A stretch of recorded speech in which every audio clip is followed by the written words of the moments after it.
Hello and welcome to the Experiencing Love podcast. I am your host, Philip Jocks, and I'm so glad that you're here. Are you learning today? Or have you learned something new recently? I hope you have, because there's always something to learn. There's always ways to grow all around us. And if you have learned something new recently, how are you implementing it in your life? What are you doing with that information? Are you letting it just sit there in your head, rent-free? Or are you going to do something about it? I say all that because I recently learned something about myself. I'm still on this fast. If you've been listening to the past few days, it is currently day 4. But the difference now versus the past few episodes is that I've learned that by the end of the day, when I usually record these episodes, I am so tired, so drained of energy. Believe it or not, when you don't eat for 2, 3, 4 days straight, you don't have as much energy reserve as you once did. Yesterday and today, I've woken up with this clarity. The first 2 days, I experienced a lot of brain fog and I had trouble focusing, and that was definitely evident in the episodes. So one thing I've learned is that with this being as important as it is in my life, I should dedicate the version of myself that has more energy to it. That's the version of me that wakes up in the morning. Or should I say that's the version of me right after I wake up in the morning. The version of me that wakes up in the morning right when I wake up, well, that version has demons to fight. Not always, but there are times that I do feel tired in the morning, and I really need to have the discipline to get myself up. I'm not the type of person that sets 12 alarms for the same time or 1 minute apart, but I am the type of person that if I don't have anything extremely pressing to do in the morning, it's easy for my sleepy self to rationalize the decision to sleep for an extra hour. So I'm not perfect, but this past month, I've been much more disciplined with it. I've been disciplined with what time I go to bed and what time I wake up and how I use my energy throughout the day. The whole reason I'm doing this fast is so that I have not just more energy, but more quality energy. It's not just physical, but it's also mental. There's a lot of stuff I need to do nowadays that requires my mind. And if my mind is foggy, or if my mind is thinking about sleep, or my mind is thinking about food, I'm not able to use that mental energy towards the work that I want to do. So I'm doing all of this stuff all together, and I'm learning. A huge thing that I'm learning is quite how true it is that I don't need food all the time. Yes, there's the whole health part of it, that if you're eating every day, you're using a different store of energy. But what I mean is my body has survived the last 72 plus hours. I think it's going on 80 now. 80 hours without any food in my system. I've only been drinking water with a hint of salt for that extra electrolyte. And not only am I surviving, but it feels like I'm thriving. Like my body's doing this entire reset, reevaluating everything. There's a part of me that's excited to go back to eating, and that part of me is not just looking forward to eating, but actually looking forward to cooking and cooking healthy meals. Because I know that I didn't do all of this just to return to the same eating habits that I had before. There's recipes I want to try. There's appliances I want to buy. Honestly, there's a part of me that's been craving waffles like crazy. I don't know where that one came from, and I'm still figuring out how to make that one healthy, but I'm going to get real resourceful and I'm going to figure it out because your boy wants some waffles badly. I don't know why or what's going on, but a good old waffle, maybe with some blueberries, ooh, that would just be so delicious. Anyways, that's neither here nor there. I don't know if you could tell, but I feel as though I'm having much more fun recording this in the morning than I am at night. I'm not struggling to keep my eyes open. I'm not struggling to keep my head up. I'm actually really excited for today. Today's a very calm day. I have a lot planned because when you're doing a fast like this, in order to stay distracted, it's good to plan your days ahead. What am I going to do each day? And so I have a lot going for me today, but they're not high energy things. They don't require much of me. I want to focus now and get you, as the listener, a daily download. What is something that you and I both need to hear at this point in time? How can I experience even more of God's love right now? Maybe it's just that question. Maybe it's asking yourself that question. Maybe it's me asking myself that question. How can I experience even more of God's love right now? I truly do feel blessed for where I'm at. My energy is high. My spirit is high. My health is high. I am doing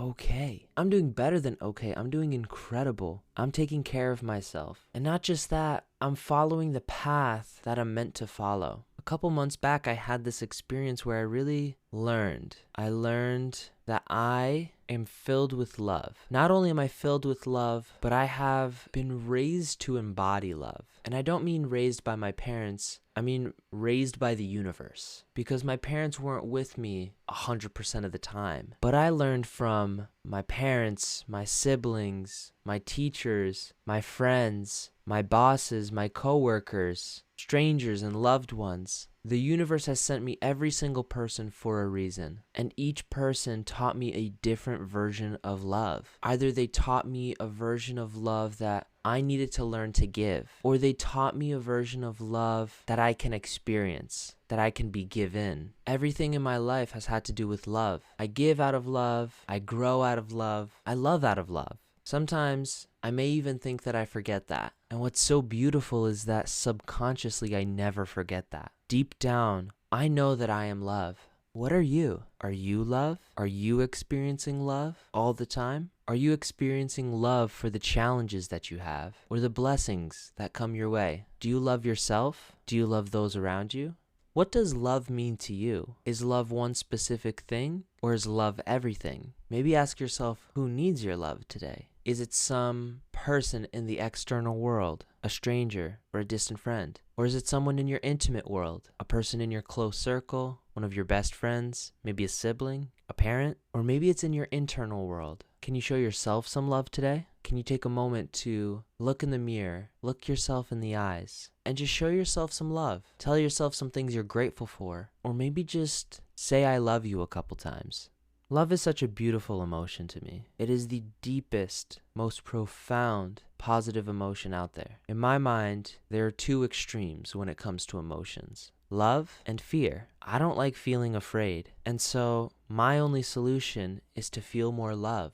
Joy comes from love. Excitement and anticipation, that comes from love. Relief comes from love. Passion comes from love. Chances are, many of the emotions that you truly want to feel deep down stem from love, and the emotions that you truly don't want to feel stem from fear. Now, there are instances where that might not be true, and it's really worth examining why, but that could be for another episode. Love is letting go of fear. I've let go of my fears. That's not to say they aren't there, but I don't give it the same power that I used to. I look at fear, I acknowledge that it's there, and then I use love to be courageous. I overcome those fears, because that's what we're called to do. We're called by God, we're called by the universe to do scary things, things that challenge us, things that are a risk emotionally. And at the other side of every single one of those moments, those challenges, is a life better lived. If there's something that you don't have right now, I guarantee you that it's on the other side of a fear. And if you want the go-to, the how-to of overcoming that fear, I would say approach it with love. Approach the fear with love. Approach the situation with love. And approach the result with love, no matter what happens. When you start to approach life with love, every decision you take, every experience you have becomes a win in and of itself. Think about what life could feel like if you are winning 100% of the time. You can win 100% of the time. Love allows that. If you are feeling love all day, every day, no matter what, you are winning 100% of the time. It is possible, and it takes work to get there. It takes practice. It's a skill. It's a muscle. You gotta work it out.